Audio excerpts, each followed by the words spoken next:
Houston, Texas. Houston is the acknowledged corporate world headquarters of the oil and gas industry.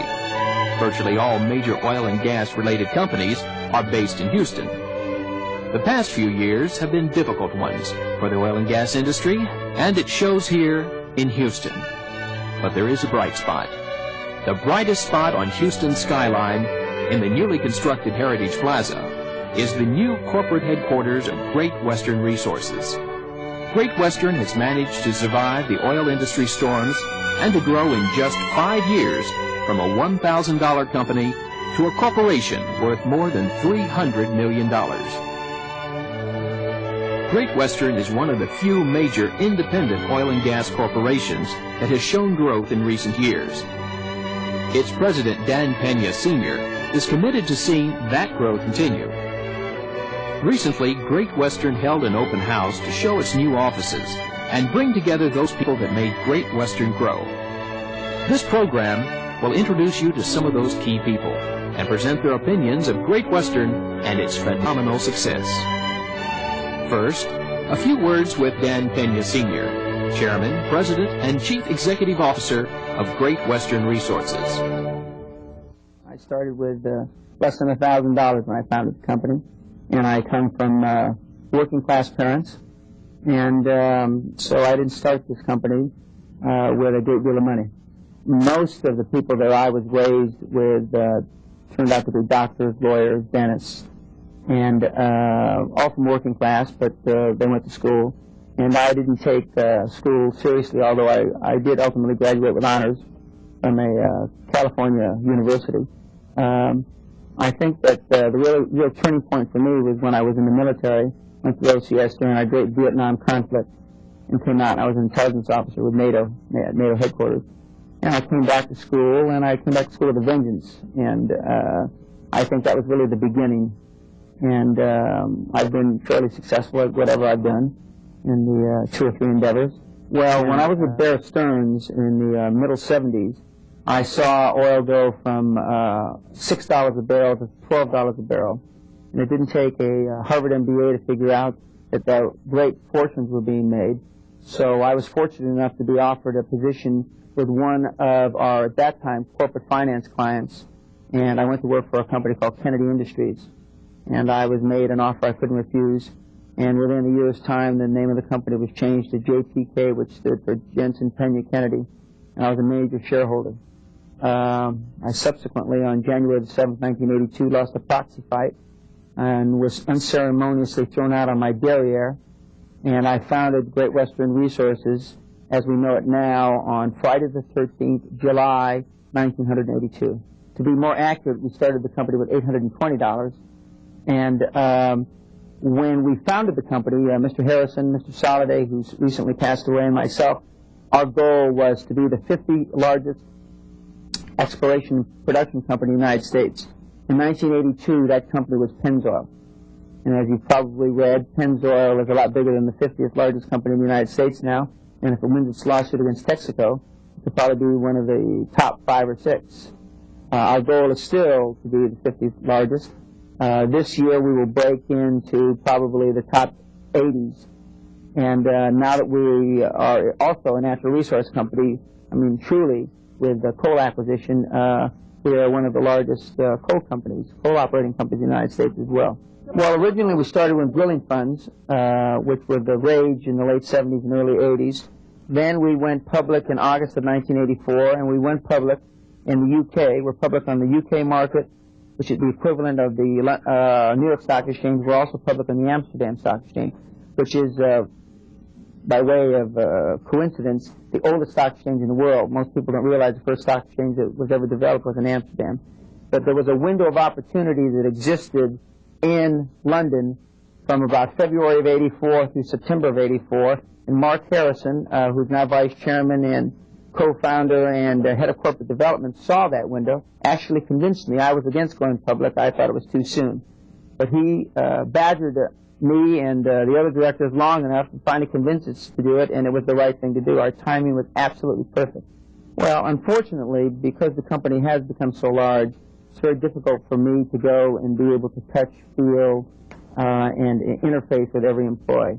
The important thing is for the top 5 or 6 people in the company to be able to have 5 or 6 people, to be able to have those 5 or 6 people, to be able to be like disciples, to be able to bring down to a secretary in our field office in Utah what the company's all about. The company was based on 4 or 5 precepts, of which none of which have really changed in the last 5 years.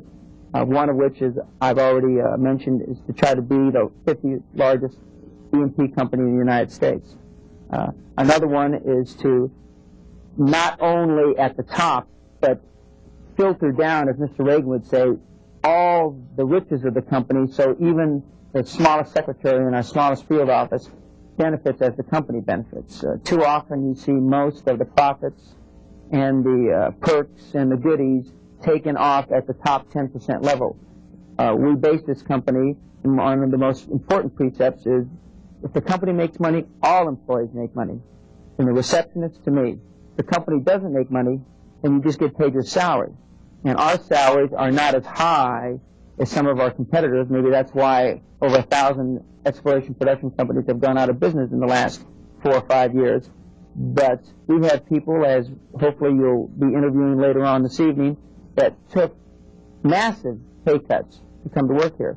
And I think it's important to ask them, why would you take a 20 or 40% pay cut with no contract to come to work for Great Western? And hopefully you'll get a flavor for that. The third precept this company was based on was the fact that we take pride in that none of the founders were oil men. All 3 of us were actually finance men. Mark Harrison was a partner in the largest law firm in the world, and Charlie Soliday was a partner with Coopers & Lybrand, one of the big 8 accounting firms. I was from Wall Street, and the precepts that we use generically to run the company, you could run a widget company, a real estate company, or any kind of company. And we take a lot of pride in that. And we never got bogged down with the ideas that we were petroleum engineers or geologists. Now, more recently, we've added the technical expertise, especially with the addition of Gary Lovelace, who was the president of one of the companies we acquired, L&B. He's a petroleum engineer by education, one of the best in the business, and he has headed up our technical team, and he runs our exploration production company. So we have grown to a size now that we need that technical expertise. But initially, at our embryonic stages, we didn't have that, and we think that we were lucky that we didn't have oil expertise, as it were. It's important for me as chief executive, who normally gets all the credit. I also get all the blame when things go wrong. Well, right now I'm getting a lot of credits that aren't necessarily, or should be, I should say, shared with a lot of other people. We have 1,400 employees. We have 15 or 20 key executives that, without their assistance, without their perseverance, without their unswerving loyalty, Great Western wouldn't be where it is today. It's to give those people credit.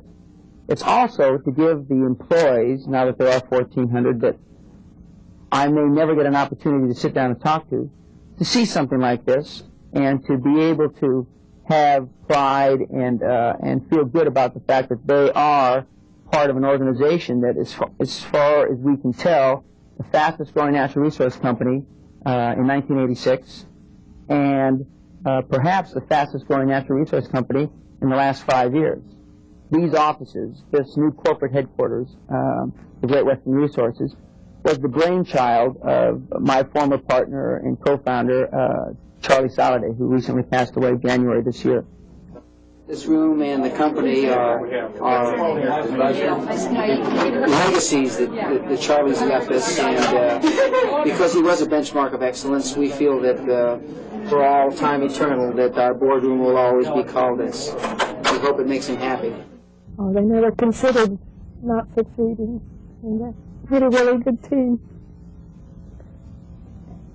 I think it was important that one of the things I said earlier on when I was being interviewed, that without the support of our wife, Cindy, and Maureen for Mark, and Linda for myself, they never once flinched. They were unswerving in their support. And as I said earlier, the company wouldn't be here today without Charlie, and without Charlie, as far as Cindy was concerned, and her support, and that's why we thought tonight was important. And as difficult as this is, you know, it's important, and because Great Western is living, Charlie is living in our own minds, hearts.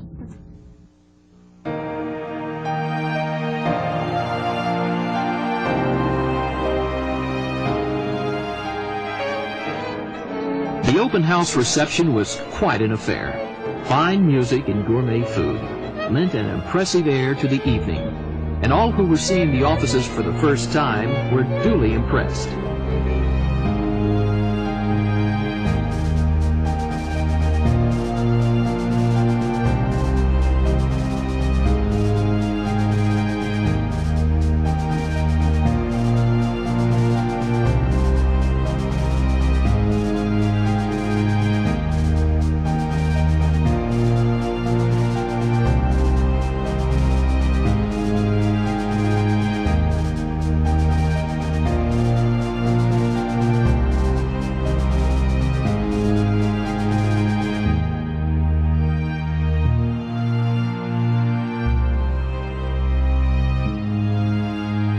Now, a few observations from a group of respected members of the business community outside Great Western Resources. These gentlemen have all seen Great Western grow and prosper. We'll hear their opinions of Great Western as a corporation, Dan Pena, and what the future might be for Great Western as it continues to grow. I also think that Great Western started to increase its base of oil and gas and coal reserves at a very good time, when the market is at what we think are historic lows. Great Western has come and has acquired significant holdings both in oil and gas and in coal. And the upside potential is very, very great, given the base that they have built currently, and I know will continue to build. Well, they'll be much larger. They most likely will have diversified into some other areas that they aren't in currently. But I do see their basis in coal, the grounding in coal and oil and gas as being the primary cornerstones of their business as they move forward. He had to convince merchant bankers, he had to convince investors, he had to convince oil people on this side to believe in what he was doing. And all of this happening at the same time, and truly with what we used to call blue sky, you know, because you really don't have a property. And at that time, we found it extremely difficult to buy properties. A little bit easier now, but there's less money now. Mm-hmm. He had an ability to work with the merchant banks, to work with the people who had the money, to work on this side of the ocean, and find those properties and make it all happen very quickly. I would not cut short the support he had, because Soliday wore his clothes out from the inside. He was a remarkable worker and with great drive and enthusiasm, and it was Soliday that welded people like me to the company. It was, and of course Mark Harrison, take nothing from him, but Dan's magnetism, we all go out of our way to go to his birthday party in Scotland. And it cost me well, I think that Great Western will do well in any endeavor they attempt, because they're a close-knit organization. They've got very talented and very professional management at top, and I think that's where it all begins. Plus, they have a very personable leader in Mr. Peña, and of course Mark Harrison, and a group of other corporate executives that I've met. I think it's a team effort. They were in there buying their production and their companies while the industry was looking at $9, $10, and $11 oil, when in-ground reserves were probably selling at 5 and 6 and 4 and 3, who knows. And when the Saudis ratchet the price up to $30, $40, and $50 a barrel in the 90s, as is well documented in the media today, they'll kill them. They've acquired some interest in coal, they have some interest in oil, they have some interest in natural gas. To the extent Dan and Mark are planning to expand into other fields, the company will be protected in just about any kind of economic climate. The climate and the way it's being run now, I think that kind of company can survive any kind of economic shock. The companies that have been collapsing now are companies that are overextended, poorly managed, and with a lot of fat. You're not going to have that problem with these two guys. Dan Pena once said that he was going to make his company the next Exxon. And at the time, that seemed like more of a pipe dream, and now I'm not so sure. Unquestionably, his personality tends to be the reason why it moves forward. Because when you think back, the company was floated at a time when the oil market was actually peaking. And it was only in the 2 years after that he managed to acquire other companies and build up the company to a very large company, culminating in the deal which he did at the end of last year. And without his drive, there's no doubt they wouldn't have managed to do that, in which case the company would bust.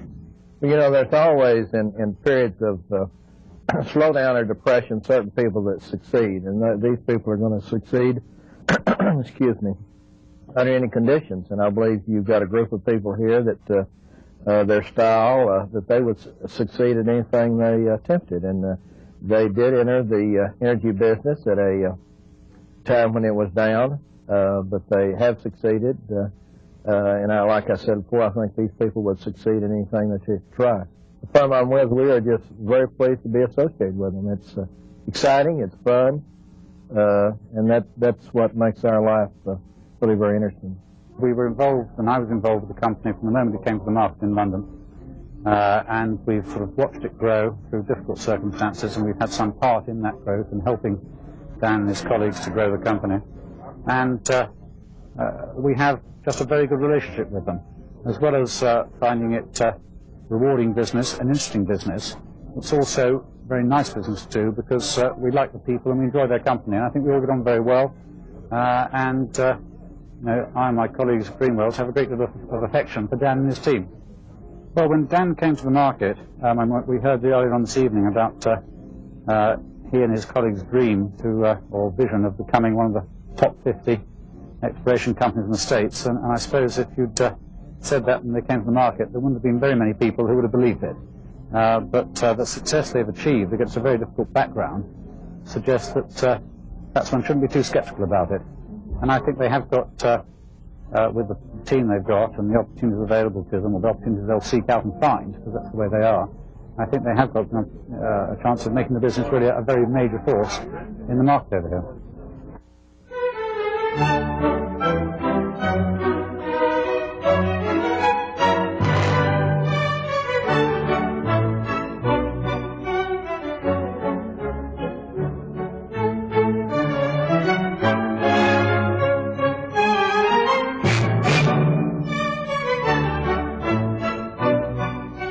Dan Pena has had a colorful past.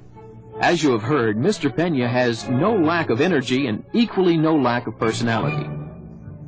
During his years in the real estate business, on Wall Street, and now in the oil business, Dan Pena has developed many loyal friendships. Few will disagree. Much of Great Western success is due to Dan Pena and his personality. To get a unique insight to Dan Pena, we'll hear first from a few of his close friends, then Linda Pena, his wife of 14 years.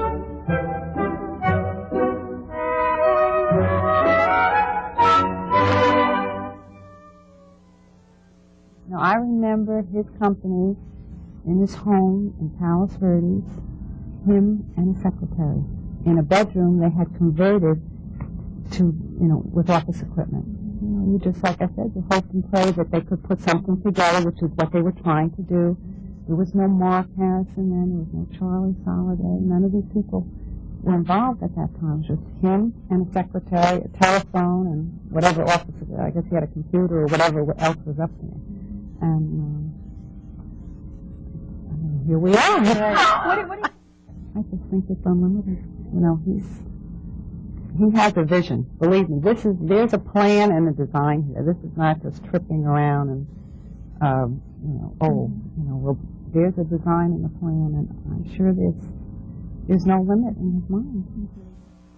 I own the Gateway Motel in Graham, and when Dan started, I think it was his first drilling venture. It was in Graham, Texas. And so they practically lived in my motel for a long while. Well, see, I knew Dan before he was with Great Western. He was with another company when I knew him. And probably one of the first things that made him stand out in my mind was that the people who had known him for a long while respected him, and there was a lot of loyalty there. And so I think he's not always changing people like a lot of people do, you know. He's loyal to the people, and I'm sure they're in return are loyal to him. So some of the people who came into the motel and were associated with him in the other business he was in had known him for a lot of years and were still working with him. So I think that says a whole lot for him. Well, I've known Dan for a long time, and he's very creative, very imaginative, and he gets in there and takes a shot. He's a very personable fellow. And, you know, the only way you can succeed in this thing is to share it. And that's something a lot of people have trouble understanding, and Dan doesn't have that problem. Well, a lot of people kind of like consolidate their position and not spread it around, and you don't build much on that. You can make it one time, but you can't grow. And so I think that what's happened lately with the company and its incredible growth, you know, in the last 3 years, has been as a direct result of the power of the personality behind it. They are in a true adventure, and that's the only way I can explain it.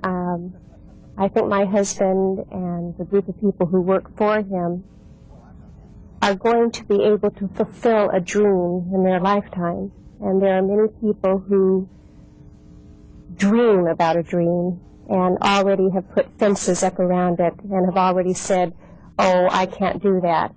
Whereas my husband knows no fences, and the people that work for him are terribly dedicated. He is the one with the dream. He is the one that has the genius. But they are the ones who make it happen. In today's society, he is a very rare commodity. He is basically, I guess what I'd want to say, the Don Quixote, the one who's fighting the windmills. And he truly believes it, and he truly does it. There are a lot of people who talk that way and don't back up. And if you're a person who's fortunate enough to, not everyone can believe, not everyone can have that faith, but the people that have worked for him, they have given that faith. And as we talked before, Charlie Saladay, who we feel is very much part of this company, was one of those people who, from the time I think he and I understood my husband, I think from the first time he met him, he knew this was someone that he was going to have a relationship with and believed totally. And of course, Charlie had a wife, 3 children, and that was what was so special. He had a very, very good job with Coopers and Lybrand. And my husband, at the time that he was working in that bedroom, had said, I basically can't even pay you a salary, and I think it would be wonderful if you left your company and we paid you nothing, and you left your wife for a while. And Charlie said, yes, I believe you. And Cindy has a relationship, as Dan and I do, that she was able to say, yes, I believe in it too. And not only do we feel a loss of Charlie, but also the fact that we were so fortunate to have him in our life, that is something that not only for us, for our children, for his wife, that is the type of quality that goes on forever. And we were just so blessed to have him in our life, and that's how we feel tonight, too. And Dan, in his life, is trying to be the very best business person, build a business that is something that people look up to, not only for its, not so much how much money it makes, but just a good, solid business, something that you feel at the end of the day that you've done something that's worthwhile, that you've enjoyed doing it. And there was a young man that we met tonight that's just recently come to Great Western, and he said that he'd worked for several companies, and that he had a feeling of excitement being here. And I think that's how a lot of people feel.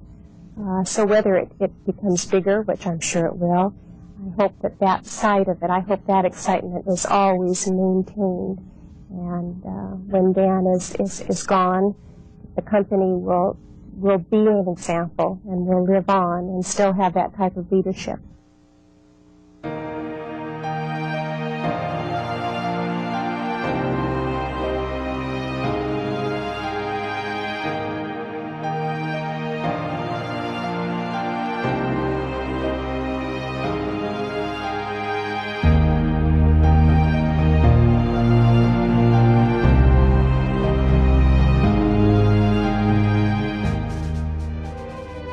The people at Great Western are young, ambitious, and extremely dedicated. Great Western won't continue to grow unless its people continue to work at the level and pace they have maintained in the past. One can get a fine impression of the ambition and dedication of Great Western people by hearing from a few of its own. Let's listen to some of the fine people of Great Western Resources Houston corporate headquarters. Having represented Great Western for a couple of years, I knew their history, their business history. I knew Mr. Peña's method of doing business, and I also knew Mark and Charlie very well. And I believed that there was more risk staying with the law firm, career-wise, than there was coming with Great Western. It was just a great opportunity. And Mr. Peña believes in growth, and so do I. So it seemed like it was a good fit. The senior management at Great Western across the board all comes from a similar background. I don't think any of us were born with a silver spoon. And I think it lends a little to the company that we all are trying to build something here. I mean, individually we're trying to progress, obviously, but I think the company benefits from all the senior managers having the concept of hard work, growth built into their lifestyles pre-Great Western. It's just run over here, and then Dan being the driver that he is, I think he's just using the tools that he has in the company. Mark, Dan, Charlie, when Charlie was here, Bob, everybody's just really gun-ho, you know, and I think everybody really wants to do well. And I love it. I mean, I really enjoy working for Great Western. We don't have to live with the obsolete practices that, to a certain extent, created a situation where certain investors were not given any bottom line income. We can benefit from the economies of scale, and yet we don't have to live with the practices that beat down the industry in the last few years. I like dealing with the management structure as it exists today. And there is a free exchange of ideas, and I feel that's a real positive benefit to not only the investors, but the people that I work with day to day, the supporting staff. They're all very comfortable with their position in the company and wanting to move forward. Energy. Energy of people, mostly of these people. There's a lot of young people in the company. It's a young company, and we work hard. And we know that it's only going to grow if we give it 100%. If it takes 110, we're willing to do it. When I talk to people, my big line has always been, we're not run by engineers. We're run by entrepreneurs, financiers, who have a head for money and know how to use it well. And I have to put all my trust into those men.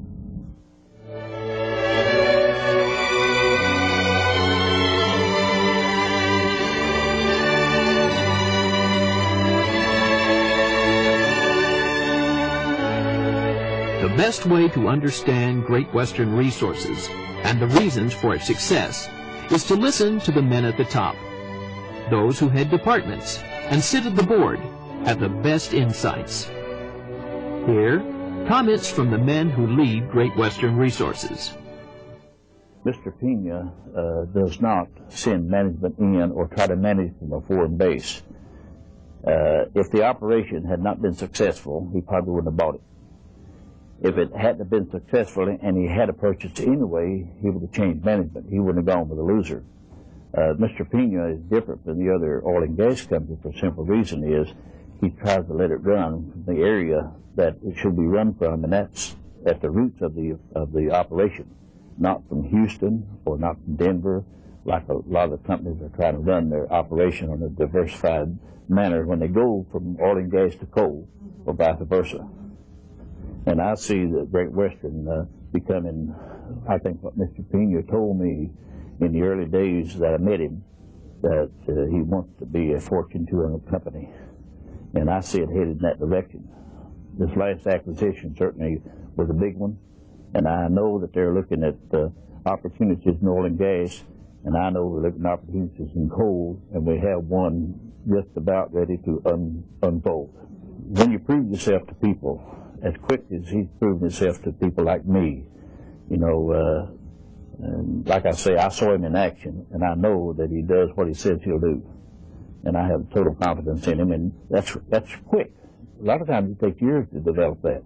But Mr. Dan Peña, not only myself, but a lot of people back in my neck of the woods have the utmost respect for him and the Great Western Company. Well, Great Western's always been pretty picky about prospects and properties. The biggest thing, of course, would be that they've never incurred any debt and debt service. That's the big difference. Also, in hindsight, the timing was pretty good.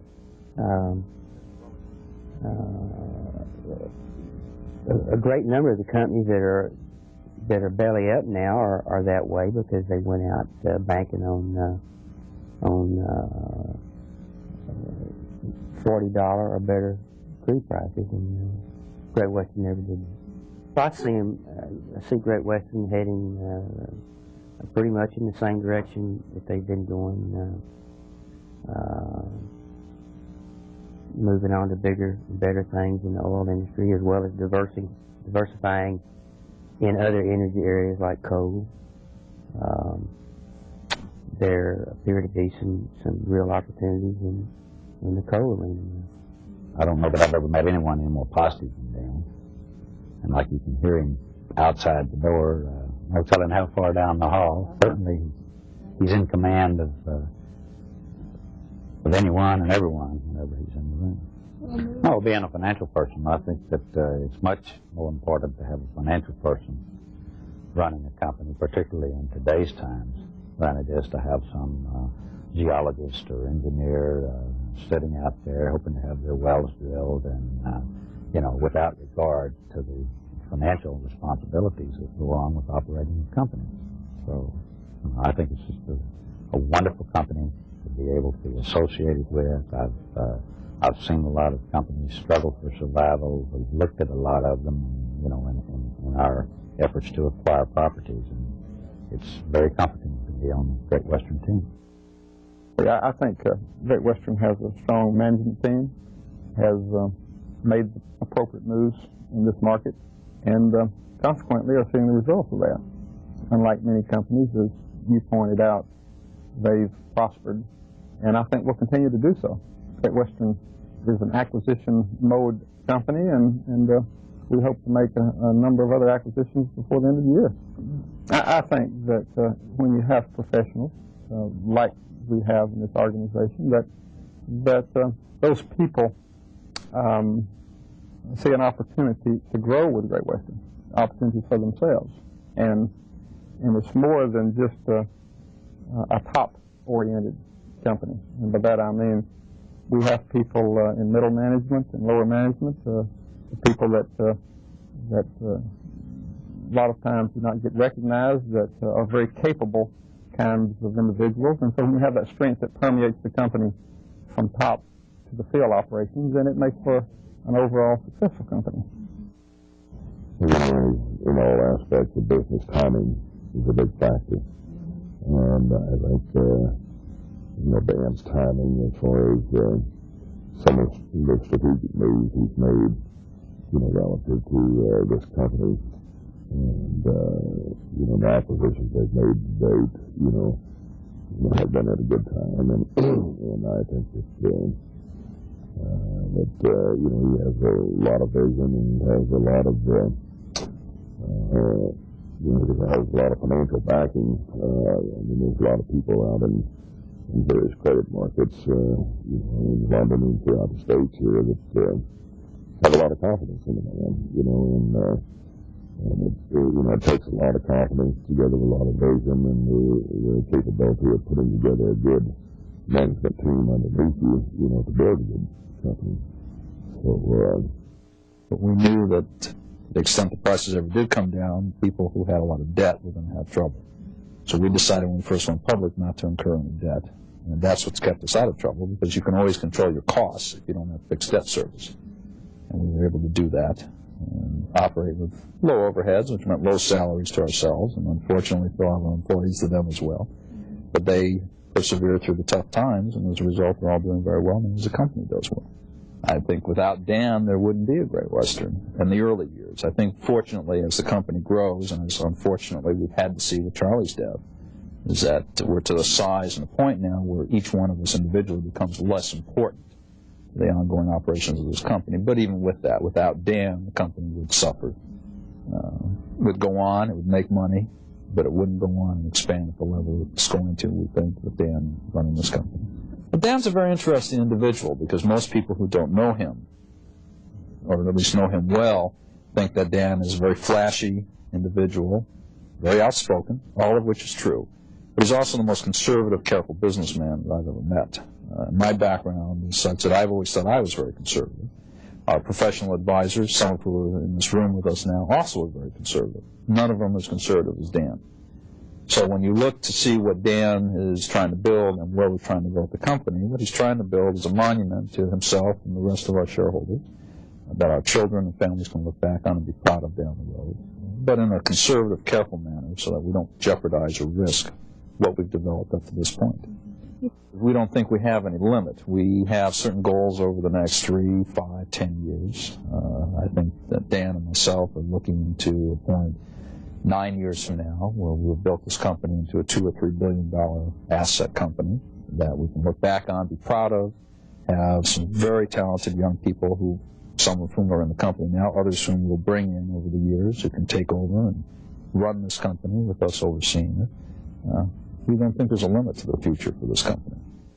We have 8.5 years of our 10-year plan, which coincides with my 50th birthday.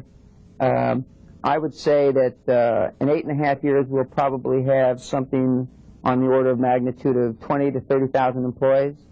We will probably be international. We will be in at least 1 or 2 other natural resources. Could be lumber. I think that the prognostications that you see about the oil and gas business will have less and less effect on us the larger we get. I think that we may not very well be headquartered in Houston. We may be in New York. We may be in London. I believe that I will probably not be president of the company by that time. And I am most likely at that time, or right about that time, I will probably step aside and not retire, but probably do something else.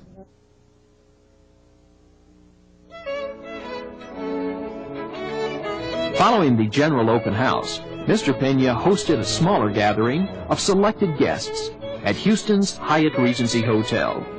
The group was treated to dancing and a selection of desserts prepared by the hotel staff.